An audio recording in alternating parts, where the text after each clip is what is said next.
दोस्तों, ऐसा क्यों होता है कि लोग जो भी करते हैं गलत या सही, वो करते समय तो उन्हें कोई डर, कोई पछतावा नहीं होता है, लेकिन जब वही बात सबके सामने बताई जाती है तो उन्हें ये लगता है कि इसने मेरी बात बता कैसे दी। अगर उनके मन में जरा सा भी अंदर से अपने एक मन के किसी कोने में ये डर नहीं है कि मैंने गलत किया है, ये उन्हें अंदेशा नहीं है, तो वो जब उनके बारे में बात की जा रही है तो वो उस इंसान को गलत क्यों बोलते हैं, क्यों उस पर गुस्सा करते हैं, क्यों उसे गलत कहते हैं कि तुमने उस इंसान से ये क्यों कहा जाता है कि तुमने हमारी बात क्यों बताई, तुम्हें नहीं बतानी चाहिए थी, ये तो यहाँ पे बता रहा है, वो तो वहाँ पे बता रहा है। तो अगर आप गलत नहीं हैं तो आपके बारे में कोई कुछ भी कहे, आपको कोई फर्क नहीं पड़ना चाहिए। लेकिन लोग कर तो देते हैं, लेकिन उसके बाद उसको छुपाने के लिए अपनी बात को मतलब सही साबित करने के लिए फिर गलत काम करते हैं। जैसे फॉर एग्जाम्पल के लिए किसी ने कोई गलत काम करता है, ठीक है, चाहे उसमें रेप करे या कोई एसिड अटैक कोई करता है महिलाओं के साथ, उसके बाद फिर वो क्या करता है कि अपनी गलती, उसके मन में होता है कि हाँ मैंने गलत किया है, लेकिन वो अपनी गलती को छुपाने के लिए फिर से गलती करता है, फिर गलत काम करता है, फिर से दोबारा से अपनी छुपाने के लिए किसी को रिश्वत देना या उस लड़की को धमकी देना या उसे किसी तरह से और ज़्यादा टॉर्चर करना। तो ये सब अगर वो करने से के बजाय अगर वो अपनी गलती एक्सेप्ट कर ले और गलती करने से पहले ये सोच ले कि मैं जो भी कर रहा हूँ गलत कर रहा हूँ, तो ये सब हो ही ना। लेकिन वो गलती तो करता ही है, लेकिन जब उसकी गलती सबके सामने आ जाती है, यानी केस हो जाता है कोर्ट में, तो उसको तो लगता है भगवान इसने मेरा केस कैसे कर दिया, मैंने तो जो किया वो किया। मतलब अपनी गलती मानने की बजाय उसको ये लगता है इंसान को कि इसने मेरा केस कैसे कर दिया। अब वो अपनी गलती को मानता तो नहीं है, बल्कि जो केस करने वाले के खिलाफ जो भी लड़की अपना आवाज उठा रही है उसके खिलाफ फिर वो और ज्यादा वो हो जाता है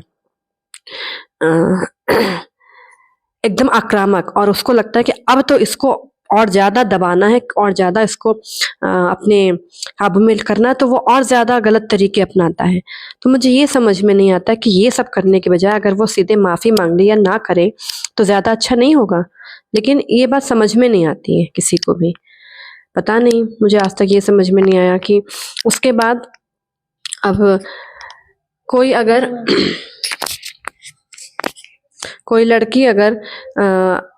इस मंच पर आकर बता रही है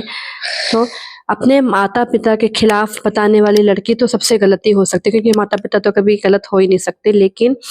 जिसके साथ होता है वही जानता है। मैं बहुत ज़्यादा परेशान हो चुकी हूँ, और जैसे मैंने इससे पहले वाले वीडियो में अपलोड किया है कि घर में मेरे सामान रखने के लिए जगह नहीं, मतलब मेरे घर वाले चाहते हैं कि ये बहुत ज़्यादा परेशान हो चुके हैं, वो नहीं रखना चाहते हैं। अगर आपके पास कोई भी जगह हो और रहने की, कहीं भी आसपास कोई अच्छी जगह हो और ज़रा सी भी आप में इंसानियत हो तो प्लीज़, और मुझे कुछ भी समझ में नहीं आ रहा है कि मैं क्या कर रही हूँ क्या नहीं कर रही हूँ, क्योंकि मेरा इस समय दिमाग बिल्कुल भी काम नहीं कर रहा है। कुछ भी ना आगे को रास्ता दिख रहा है ना पीछे को कुछ रास्ता दिख रहा है। अब मैं अकेले हूँ ना, अकेले कोई हो तो कहीं पर भी चला जाए, इस बात को कहने के लिए भी हिम्मत चाहिए। लेकिन अब अगर ये पता चल गया ना घर में, तो ऐसा आफत आ जाएगी कि हमने तो जो किया वो किया, हम तो कुछ भी गलत नहीं कर सकते, लेकिन तुम्हें कुछ नहीं कहना चाहिए क्योंकि हम तुमको इतना खिला रहे हैं पिला रहे, तुम मोटी हो गई हो हमारे खाने पीने से। ये एक तरह का एक्सक्यूज है, वो चाहे कुछ भी कह दें, लेकिन मैं चाहे मैं मेंटली टॉर्चर हो जाऊं, चाहे मैं पागल हो जाऊं, चाहे मैं कुछ भी कर लूं, लेकिन किसी को कोई फर्क नहीं पड़ता। अब जब घर माता पिता ही यही कहने लग जाएं कि अगर तुम इस घर में कब्जा करके बैठी हो और घर से निकल जाओ, वरना तुम्हारे खिलाफ केस कर देंगे, कंप्लेंट कर देंगे, ये वो। और कोई मेरी बात समझने को तैयार नहीं है। अगर आप लोगों में ज़रा से भी इंसानियत हो तो प्लीज़ कानपुर श्याम नगर के आसपास अगर कोई अच्छा ढंग का कोई भी रेंटेड हाउस मिले हो तो प्लीज़ मुझे कमेंट करके ज़रूर बताइएगा। Thank you so much.